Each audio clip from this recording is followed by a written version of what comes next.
Have you ever wondered if there's a hidden switch in your body? A switch that, most of us in the modern world have probably never, ever flipped? Well, today we're going to do just that. We're going to walk through, hour by hour, what really happens when you eat just one single meal a day. This analogy from our source material absolutely nails it. Picture that. A warehouse, constantly getting deliveries. There's no time for inventory, no time for cleanup, no time for repairs. That's what most of our bodies are dealing with day in and day out. But the real question is, what happens when the trucks finally stop coming? All right, so the clock officially starts the second you finish that meal. For the first 12 hours or so, your body is just, it's doing what it always does. It's running on the easy fuel you just gave it. But don't be fooled, because under the surface, a really important countdown has already started. So to really get this, we have to talk about one key player, insulin. Think of insulin as the bouncer at a very exclusive club, your fat cells. When insulin is high, it's a one-way street. It escorts energy into your cells to be stored. But here's the kicker, it does not let anything out. And this is so crucial. It is biologically impossible to burn stored body fat when your insulin is high. The door is locked from the outside. Okay, so let's break down these first few hours. For the first 4 hours, it's all about digestion, business as usual. Then insulin starts to drop, and right around hour 8, you might feel it. That little rumble? That's ghrelin, the so-called hunger hormone. And most people panic here. They think, oh no, I'm starving. But you're not. It's just your body knocking on the door, asking for its usual quick-fix sugar snack, because the tank from your last meal is starting to get low. But if you just wait it out, this is where the magic really begins. Right around that 12-hour mark, something pretty incredible happens. The easy fuel is almost gone, and your body hits a crossroads. It has a choice to make. Either panic or unlock a much, much more powerful and ancient fuel source. And this, right here, is the metabolic shift. By hour 12, insulin is way down. And that's the key, literally the key, that unlocks the vault to your fat stores. And you know what's wild? By hour 14, for most people, that nagging hunger is just gone. Poof.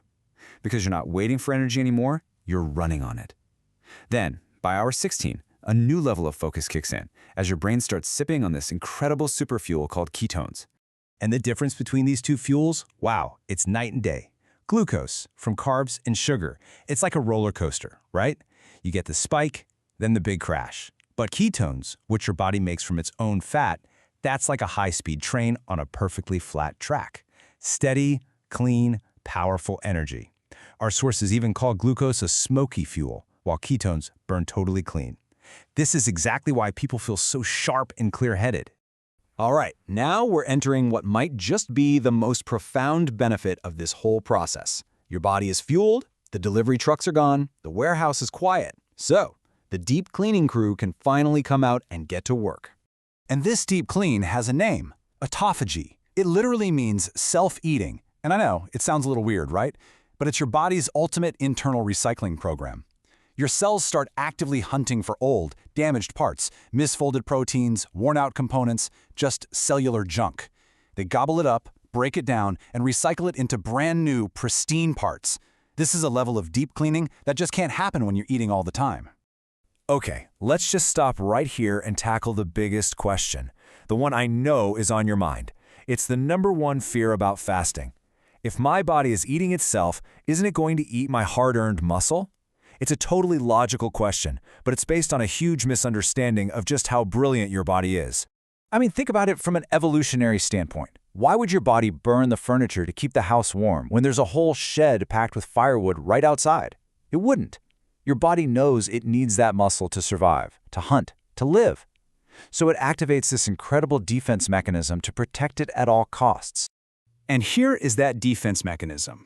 During a 24-hour fast, your body floods itself with something called human growth hormone, or HGH, and the amount is just staggering. Some studies show it can spike by over, get this, 1,300%.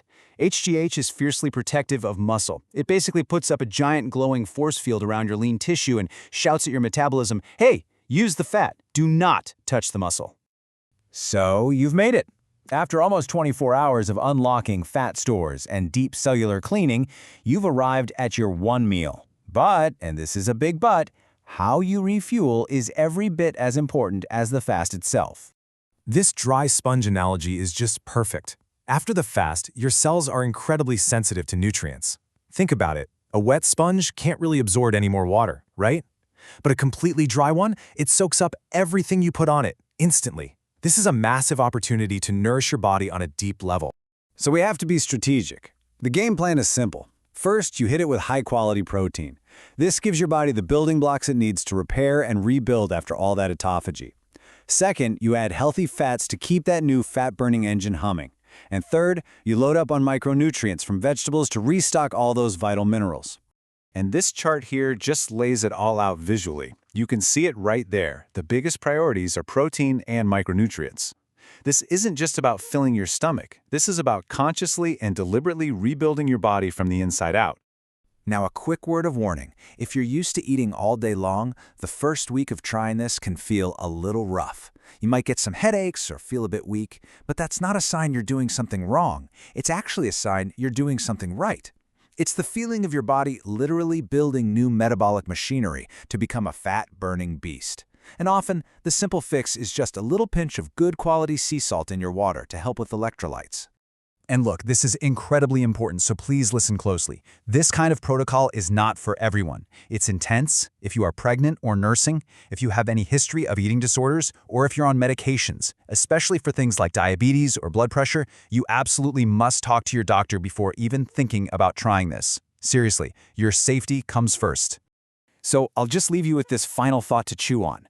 Going through this process shows you that hunger isn't some kind of emergency. It's not a fire alarm. It's just a signal. And it really makes you wonder, doesn't it? Were we actually designed to be terrified of a little hunger? Or has our modern 24/7 food environment been expertly designed to make us feel that way? It's a pretty powerful question.